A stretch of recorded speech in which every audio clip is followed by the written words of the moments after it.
The challenge with predicting this year's Chicago Bears 53-man roster is not about who's good enough to make the team, but it's more about who's healthy enough to not start on injured reserve.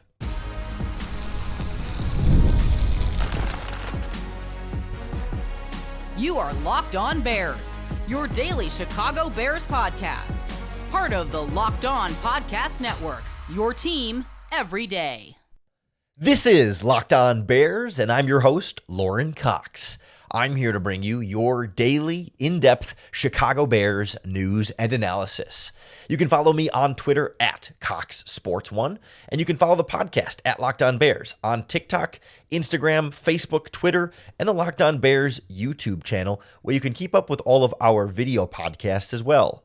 Thanks for making Locked On Bears your first listen today. We're part of the Locked On Podcast Network, your team every day. Today's episode is brought to you by FanDuel Sportsbook. Football season is right around the corner, so visit the FanDuel app today and start planning your futures bets now, because today is FanDuel Futures Day. But on the show today, we're going to go through our Chicago Bears 53-man roster prediction, the cuts we expect them to make, who should make it through to week one and be a part of this team. We'll take a look at the context of what Ben Johnson has done on the past with Detroit Lions offenses and what Dennis Allen has done in the past with New Orleans Saints defenses. Not to say that's exactly what they're going to do this year, but as a guideline for what they might generally prefer and how that could shape this year's 53-man roster. Because there's some surprises in there that could end up shaping this team more than you might have initially thought. That Ben Johnson, for example, doesn't tend to keep a ton of wide receivers, but does keep a lot of linemen. And Dennis Allen keeps a bunch of safeties, but not very many cornerbacks. And it's hard to get a sense with both coaches whether the specifics of the Bears roster will break their previous trends and say, no, we have to do it differently with this team, or whether those preferences from the past will continue and surprise us with how this 53-man roster looks.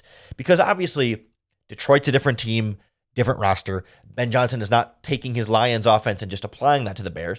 And Dennis Allen's defense in New Orleans, different context, different players, different skill sets at different positions that, they had some established veterans at different spots than the Bears do. And so it's not to say that he's just going to keep the same number of players there as he did here. And also, perhaps the even bigger factor here is different special teams coordinators. When we talk about how many wide receivers, how many tight ends, how many running backs, how many corners, how many linebackers, how many safeties, right? The backups at those positions are more about their special teams ability than their offense or defensive ability. So Bears special teams coordinator Richard Hightower may end up having more influence on how many backup safeties, how many backup wide receivers you take than Ben Johnson or Dennis Allen, who might prefer to have an extra body here or there, but special teams ultimately gets the say when it's all said and done. But let's zoom in a little bit on some of the past offenses and defenses to kind of set the stage here before we get in depth on who we think the Bears are going to keep or remove, because injuries are going to kind of be the most difficult context there for this year's team. But if you look at Ben Johnson's Lions and Dennis Allen's defense over the past 3 or 4 seasons, on average, the Detroit Lions kept 2 quarterbacks, actually all 3 of the last 3 seasons. They kept 2 quarterbacks on the 53-man roster. They kept 4 running backs more often than not. One year they kept 3, but the other 2 years they kept 4. And on the 53-man roster, last year, the Lions 53-man roster had 4 wide receivers on it. Not even 5, certainly not 6. The last 3 years, he goes 4 wide receivers, 5 and 5. So it's tricky for me to look for 6 wide receivers on this Bears 53-man roster. We'll talk about that in a minute. But that's a real thing, that he hasn't felt the need to keep a ton of wide receiver depth on the 53-man roster. 3 tight ends, mostly normal. And then he kind of alternated between 8, 9, or 10 offensive linemen. Last year, Ben Johnson kept 10, 5 offensive tackles, 5 interior guys. 2 years ago, it was 4 and 4, and 3 years ago, it was 4 and 5. So somewhere between 8 and 10, it's not a super helpful range there, because that's kind of the range we sought all along. But that averages out to only 23 players on offense. But you'll notice Dennis Allen's defenses average also only about 24 players. So if you count 3 special teams players, that would leave 50 for offense and defense. But Ben Johnson tended to go a little lighter on his offense and then more on the Lions defense. And Dennis Allen tended to go lighter on his defense and a little more on the Saints offense. So that'll be an interesting dynamic to play out and who keeps more bodies there. But we saw Dennis Allen keep 5 defensive ends each of the last 3 seasons, each of the last 4 or 5 seasons, I think. So we should expect the Bears to probably keep 5 defensive ends. He kept 4 or 5 defensive tackles, usually 4, sometimes 5. He kept 5 linebackers most years, sometimes 6. But each of the last 3 seasons, Dennis Allen only kept 4 cornerbacks on his 53-man roster, on his initial 53-man roster, but he kept 6 safeties.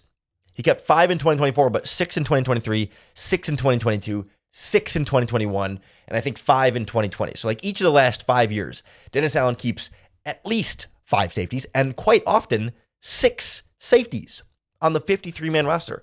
And I think based on recent Chicago Bears history and how most teams do it, we usually operate under the assumption of 4, maybe 5, and Dennis Allen goes 5, maybe 6, but only 4 cornerbacks on the initial 53 each of the last 4 years is lower than we expected. We thought the Bears would do 5 at a minimum and maybe 6 or even 7 because of injuries. And that's where things start to get tricky with this year's Bears roster because you've got Jalen Johnson injured. Kyler Gordon had been dealing with an injury. He seems to be back. Josh Blackwell has been dealing with injuries and hasn't been back. So does any of them end up on injured reserve, or do you keep you don't put them on IR because they're not going to be hurt that long, but you keep an extra body more than what Dennis Allen might have kept in the past at corner because of the injuries? And at safety, the Bears really only have 4 guys that seem like NFL caliber guys. I mean, as of Monday night, they already released Alex Cook from the 53-man roster. So the only other safety under contract is undrafted free agent Tysheem Johnson, who missed the last 2 preseason games with injury. So it feels to me like the Bears are likely to sign an outside safety to be the number 5 here. Whether it's a veteran free agent or a player waived from another team, I would bet week 1, the Bears roster a safety who is not currently part of the team. And it's part of what makes the 53-man roster prediction both impossible and a little bit foolish, because there's going to be players that weren't a part of this roster that are added to the roster that we can't predict what outside safety they're going to end up bringing in because we don't even know what other safeties are going to be cut by other teams throughout this process. And same thing on offense, depending on the injury status of the running back position. Roshan Johnson's been out. Kyle Monungai's been out. Travis Homer's been out. Could they put one or more of those guys on injured reserve and then keep a 6 wide receiver or keep a 5th running back, like Britton Brown as an undrafted free agent, or keep an extra offensive lineman? I mean, that's what's going to be the hardest part. Like for me, it's not so much a question of like, which player is better? Like, has this player played well enough to make the team or not? Like, it's not a question of like, who's good enough. It's more a question of who's healthy enough. And that's where I struggled the most putting together 53-man roster predictions. But I think as it stands right now, I've identified 2 players that I think will go on at least short-term injured reserve for the sake of roster building purposes that then allow them to keep 2 extra players to start. And maybe they throw another player on IR at some point in this process as well to clear up another spot. And that's where it really gets sort of complicated and tricky to predict. But we're going to go through the full 53-man roster. First the offense and then the defense next on Locked On Bears.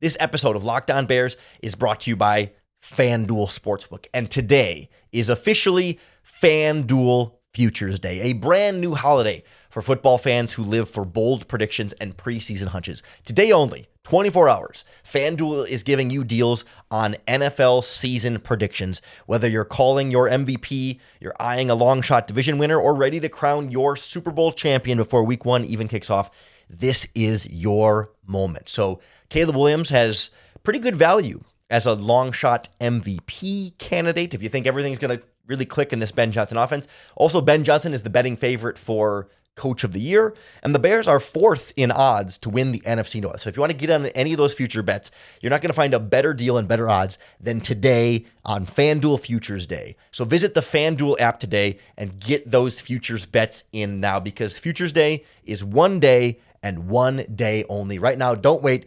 Go to FanDuel and play your game. I found the Bears' 53-man roster on offense to be a little bit easier to predict on defense, with the caveat of the injury situation. But I think if every player were healthy, I'd like to think I could pretty confidently tell you the 23 or 24 players they're going to keep on that side of the ball. I think everything has pretty well shaken out in terms of training camp battles of who's better than the next player up, and it's pretty clear like who the next man up is at every position. But as we talked about, like for example, Detroit Lions offense always kept 2 quarterbacks. But the whole point of this offseason when they signed Case Keenum, they talked about really wanting to have a veteran in the room. That was something that was missing from Caleb Williams as a rookie. And they told you all along, Case Keenum's value to this team was a little bit less about his experience and success as a backup quarterback starting games on the field, and his value to this team was more about being there in the meeting rooms and in game planning sessions as a voice for Caleb Williams to watch film with. So I find it particularly convenient that over the last couple of weeks, Case Keenum has been dealing with an injury, and you'll notice he didn't play in either of the last 2 preseason games. And I just wonder how actually serious that injury is, or whether it's been, I would say it's a real injury. Not that they've totally made it up, but it would align really nicely that the Bears could place Case Keenum on season-ending injured reserve, make him out for the year so he doesn't have to take a 53-man roster spot. But while on injured reserve, he can still be around the team. He can still be in those meeting rooms. And he can give the Bears all of the value they were looking for from Case Keenum without necessarily counting as a 53-man roster spot. And that's maybe my first bold prediction of the Bears' 53-man roster on offense, is that what if they essentially stash Case Keenum on injured reserve, allowing him to be around the team but not count on the 53-man roster? From there, it becomes a challenge of how many running backs are healthy. They haven't made an overt effort to bring in a starting caliber running back. It's been backups like Britton Brown and Royce Freeman. They already cut Royce Freeman. So they don't seem to be overly concerned about Roschon Johnson, Kyle Monunga, and Travis Homer all being too injured to practice on Monday, but not necessarily too injured to play in week 1. And so I could see any of those 3 guys landing on short-term injured reserve, and then they bring in another running back or keep another extra player somewhere else on the roster as a result. But for now, I'm willing to just stick with those 4 as my 4 running backs. So 2 QBs plus Keenum on IR plus 4 running backs. I really desperately wanted to only keep 5 wide receivers because that was Ben Johnson's trend with the Detroit Lions. But given how offensive coordinator Declan Doyle raved about Ja'Day Walker, and given the extra roster spot created by Case Keenum going on injured reserve, I reluctantly put undrafted rookie free agent Ja'Day Walker on my 53-man roster prediction. This is the one I feel the least confident about. There's 2. He's one of 2 spots I feel the least confident about anywhere on my roster, because I do believe fully that if the Bears cut Ja'Day Walker today, they will get him on the practice squad. I don't believe that, as good as Ja'Day Walker has looked in the preseason, I don't believe another team's going to claim him and put them on their 53. I think he is someone they can get away with putting on the practice squad. And so, like, my brain tells me, well, then they'll keep Tyler Scott as the number 6 wide receiver, because Scott, as a 4th-round pick, is someone who I could see other teams claiming and trying to rehabilitate. And so if you can get Walker on the practice squad, but not Scott on the practice squad, even if Walker is the better player right now, we're talking about number 6 wide receiver, so you get to keep them both. if you put Scott on your roster and Walker on your practice squad. And I feel myself already regretting the prediction of Scott gets cut and Walker gets kept, because it just feels like from a roster building standpoint, they know they can keep both if they put Scott on the roster and Walker on the practice squad.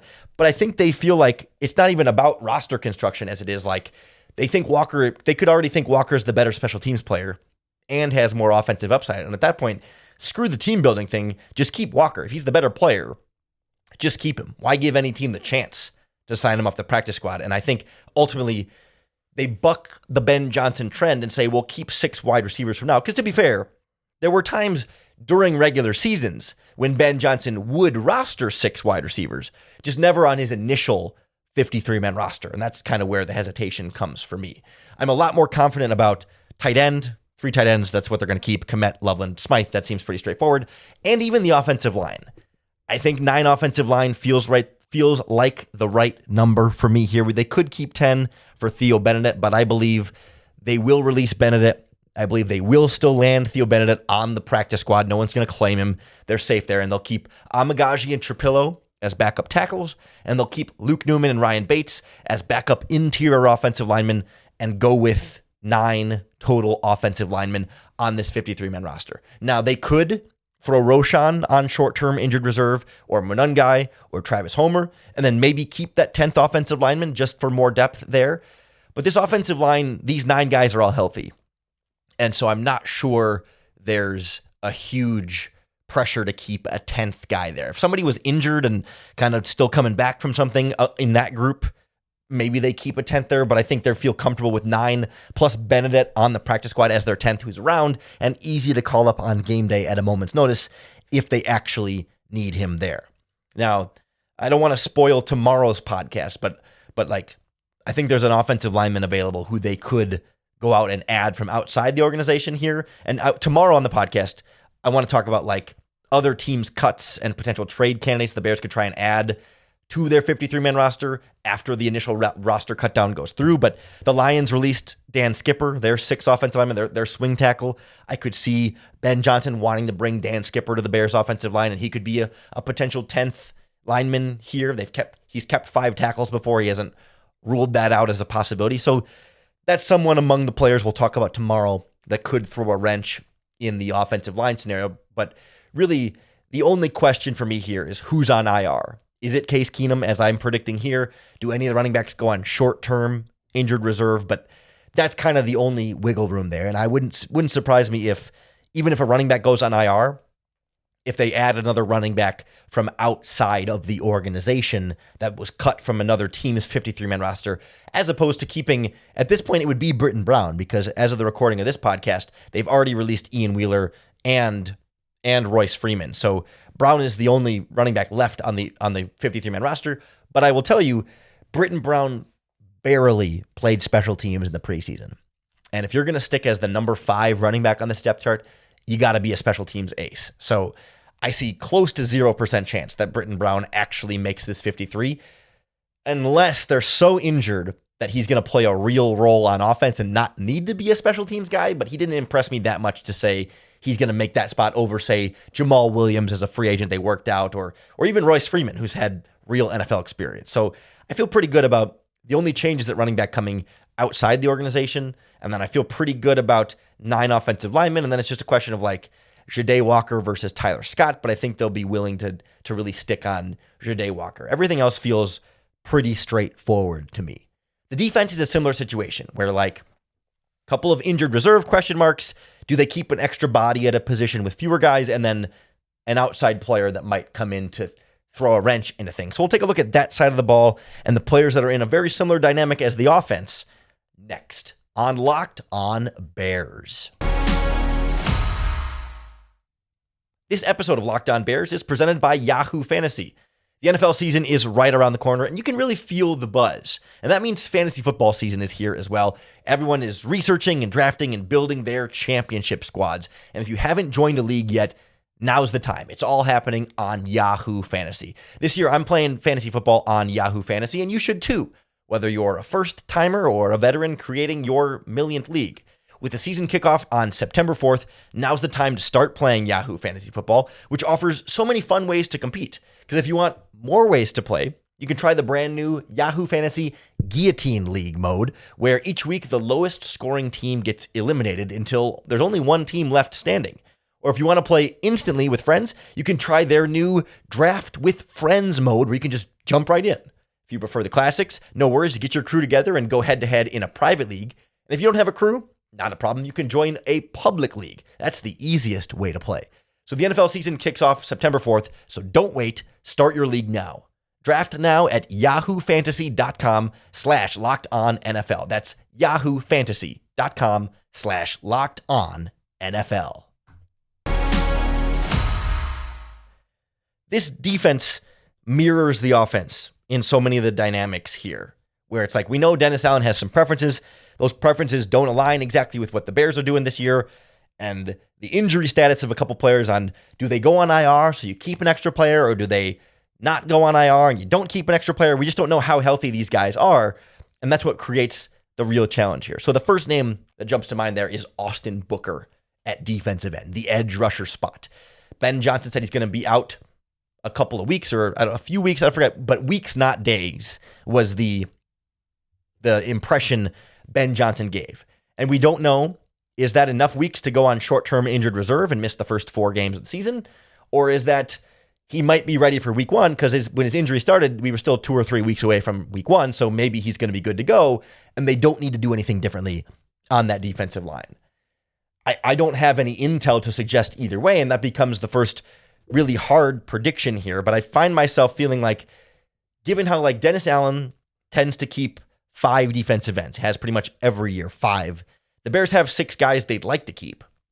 So how convenient that they could put Austin Booker on short-term injured reserve and then keep 5 other defensive ends. Like you go Sweat, Dayo Odengbo, Tano Passanio, 1, 2, 3, Booker on injured reserve, so he doesn't count, and then you keep Dominic Robinson and Daniel Hardy.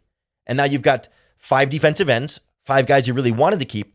Booker goes on IR, and then 4 weeks from now, when Booker can come off injured reserve, then you decide, do you cut Dominic Robinson at that point, or do you cut Daniel Hardy at that point?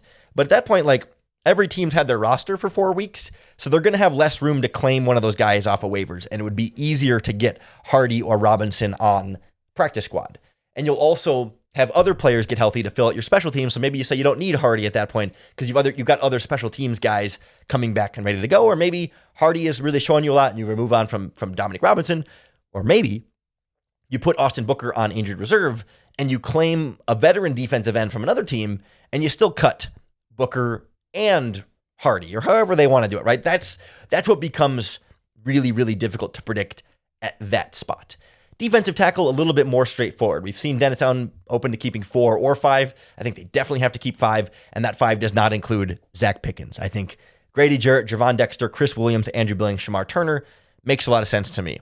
I think the dark horse option here is that maybe they cut Andrew Billings and keep Zach Pickens. I don't think we can rule that out, as strange as that sounds. I mean, it goes against what I would logically think, but there's been some murmuring out there that maybe Billings could be a surprise cut, and as a result, maybe they just want to keep investing in Zach Pickens as a younger player who also plays that nose tackle sort of spot, but I'm pretty comfortable with those 5. And so 10 defensive linemen there with Booker on IR as sort of the 11th there makes a lot of sense to me. Linebacker, the 5 in that group also seem really easy for me. Edmonds, Edwards, Hippolyte Sewell, and then Eamon Angbagblamiga as a special teams ace for them. Angbagblamiga has been dealing with a minor injury, so he could be a short-term injured reserve candidate, and they could keep another linebacker potentially for special teams purposes there, but I don't get the impression that injury is as serious, and so I think that group should be fine. But we've seen Dennis Allen not worry about keeping 6 linebackers. He kept 6 linebackers last year for the Saints, so they could keep an extra player there if they want to, but I feel pretty good about that spot. The secondary is the other spot I run into real trouble here. Combination of injuries and past Dennis Allen preferences. As I said before, Dennis Allen likes to keep 4 cornerbacks and 5 or 6 safeties.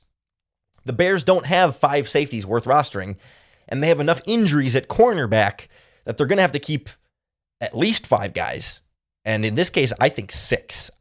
Despite Allen's preferences being the reverse, I just can't find a way to keep more than 4 safeties currently on the roster. And it's hard to keep fewer than 6 corners currently on the roster because Jalen Johnson's hurt. Kyler Gordon is seemingly back, but not 100%. And Josh Blackwell is hurt. And I could see them putting Josh Blackwell on short-term injured reserve and then only keeping 5 cornerbacks. But then that next man up for me, so obviously Jalen Johnson, Tyreek Stevenson, Kyler Gordon, Nashawn Wright, Josh Blackwell. Those 5 guys, when healthy, are locks for me on this 53-man roster. But if Blackwell's hurt and Gordon's not 100%, then Nick McLeod might have a spot on this 53-man roster. They already put Zay Frazier on season-ending reserve personal issue things. Zay Frazier's done for the year. He's not counting on the 53-man roster. So the 6th cornerback for me would be Nick McLeod. He has been the slot cornerback with both Kyler Gordon and Josh Blackwell not playing the last 2 preseason games. McLeod has been the next man up in the slot. And if Blackwell's still going to be hurt, then I think McLeod has a spot on this 53, mostly just due to injuries. That then when Johnson, Gordon, and Blackwell are 100% healthy, I think they cut Nick McLeod and put him on the practice squad or whatever. But it's worth noting McLeod is one of the few veterans they signed this offseason to a 1-year deal who they gave above the veteran minimum. They gave him a very small, but still a signing bonus and a roster bonus and some additional salary to say, hey, we like you more than just random players off the street, right? They didn't give any bonuses to Nashawn Wright. They didn't give any bonuses to Daniel Hardy or Doug Kramer or Bill Murray or Jordan McFadden or Tano Passanio, but they gave a couple bonuses to Nick McLeod. It's not financially enough to hurt them if they it's not like, oh, we don't want to take the salary cap hit. It's not one of those issues. It's they like him more than your average street free agent. And so I wonder if he sneaks on as a 6th cornerback temporarily due to injuries. But like I said, I believe they will add a 5th safety somewhere. I think they'll keep 4 on the initial 53-man roster because they don't have a 5th one under contract currently that is worth rostering there. But we've heard Dennis Allen talk about using Kyler Gordon like a safety.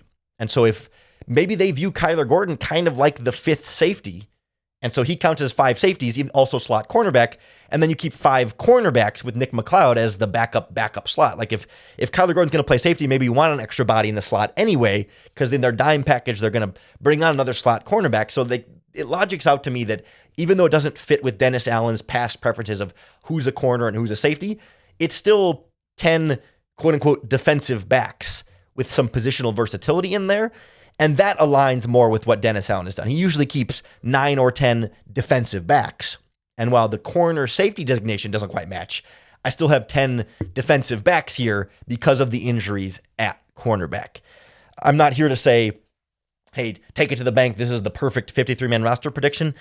But I feel generally pretty good about 50 of those spots because we add in the 3 special teams players, right? Santos, Torrey Taylor, and then presumably Scott Daly will be the long snapper. So 3 special teams players leaves you 50 on offense and defense. So on my 53 here, I have what I think 24 on offense and 26 on defense as it stands right now. I like those numbers. It's just a matter of the Bears can designate 2 players on injured reserve before the 53-man roster cut down. I had that wrong on a previous podcast. And I regret the error. And one of our dedicated, loyal listeners mentioned it to me on Twitter. And I'm scrolling now to find his or her username because I appreciated the correction here. But I can't. I'm struggling to find him, and I feel bad because I didn't have it. Here we go. Mark Carrells, Karels, on Twitter at Chicago Arcuda, Arkouda. Mark Karrels on August 18th. Accurately corrected me and said there is a rule change. You can put 2 players on short-term injured reserve before the 53-man roster cut down. So my prediction is Case Keenum and Austin Booker, but I don't have enough injury knowledge to know that for sure. It could be Roshan. It could be Monangai. Probably not Monangai. It could be Roshan. It could be Travis Homer. It could be Josh Blackwell.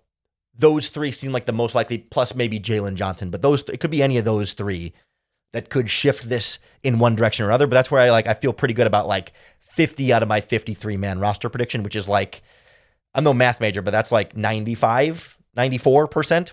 I'm feeling pretty good. That's still an A, right? So we'll see exactly how close I am. We'll break down the full 53-man roster on tomorrow's podcast and also look at some players outside of the organization that they should pursue that got cut on waivers. That could be an extra running back, an extra pass rusher, an extra safety, maybe an extra offensive lineman. We'll see exactly how it plays out, but you can be sure we'll have you covered on tomorrow's Locked On Bears. So make sure you hit the subscribe button on YouTube or however you listen to podcasts, because that's going to be the best way to keep up with all of our daily, in-depth Chicago Bears news and analysis. Thanks for making Locked On Bears your first listen today. We're part of the Locked On Podcast Network, your team every day. And if you're looking for a second listen today, go check out the Locked On NFL podcast, because we talked about Caleb Williams as a dark horse MVP candidate on this morning's Locked On NFL. I co-host on Tuesday mornings with Tyler Rowland. The podcast comes out twice a day with a rotating cast of co-hosts, but I do Tuesday mornings with Tyler. We talked about the Terry McLaurin deal with the Washington Commanders, but then we talked about MVP candidates, Super Bowl candidates, and dark horse division winners. And Caleb Williams was included in that MVP conversation, not even by me, but by Tyler on the Caleb Williams train. So go take a listen to that for your second listen today. Coming back tomorrow, make Locked On Bears your first listen once again for another opportunity to bear down.